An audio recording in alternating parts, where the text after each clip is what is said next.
అందరికీ good morning. అందరికీ శుభోదయం. సో, ప్రెజెంట్ మన మదనపల్లి మార్కెట్ స్టాక్ అనేది ఏ విధంగా వచ్చింది, ఏమి ఎట్లా మొత్తం వీడియోలో మాట్లాడుకుందామండి. ఇంకా ఛానల్‌ని సబ్స్క్రైబ్ చేయని వాళ్ళైతే వెంటనే సబ్స్క్రైబ్ చేసుకోండి.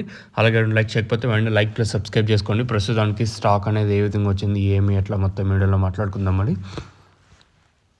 ఇంకా స్టాక్ విషయం మాట్లాడుకున్నట్లయితే మనం ముందుగా అంటే స్టార్టింగ్ మండి లైన్లో మాట్లాడుకున్నట్టయితే పెద్దగా మార్పు అయితే లేదు. ఇంచుమించు నిన్నట్లాగే ఉంది.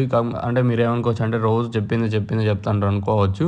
సో, అక్కడ ఎలా వస్తూ ఉంది అలా చెప్పడం వరకు మన బాధ్యత. సో, ప్రజెంట్ స్టార్టింగ్ మండి లైన్లో చూసుకున్నట్టయితే కొన్ని మండీలకు పెరిగినా కొన్ని మండీలకు తగ్గినా ఓవరాల్గా మార్కెట్ మొత్తం తీసుకున్నట్టయితే ఇంచుమించు నిన్నట్లాగే స్టాక్ అయితే వచ్చింది. మరి వేలంపాట్లు అనేది ఏ విధంగా వెళ్తాయి, ఏమి ఎట్లా చూడాలి. ఓవరాల్గా మార్కెట్ మొత్తం తీసుకున్నట్టయితే మనం ముందుగా అంటే టీవీఎస్ మండీ లైన్లో చూసుకున్న, అలాగే జీపీఆర్ మండీ లైన్లో చూసుకున్నా కూడా ఇంచుమించు అట్లాగే స్టాక్ అయితే వచ్చింది. మరి వేలంపాట్లు అనేది ఏ విధంగా ఉంటుంది, ఏమి ఎట్లా చూడాలి.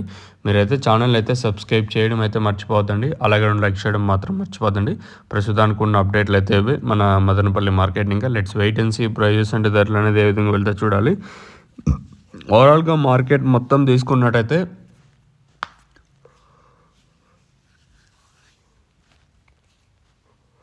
ఒక 5-10% కొంచెం అటు ఇటుగా అయితే వచ్చి ఉంటుంది. కొన్ని మండీలు తగ్గినా మరికొన్ని మండీలు పెరిగినా ఓవరాల్గా మార్కెట్ మొత్తం తీసుకున్నట్టయితే ఇంచుమించు నేట్లాగే స్టాక్ అయితే ఉంది.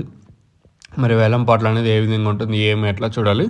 మన దగ్గర ప్రజెంట్ 3 ప్రోడక్ట్స్ అయితే అవైలబుల్ ఉన్నాయి. తక్షణ అందుకే కావాలనుకుంటే కింద నెంబర్లు అయితే కనిపిస్తూ ఉంటాయి, కాల్ చేయొచ్చు.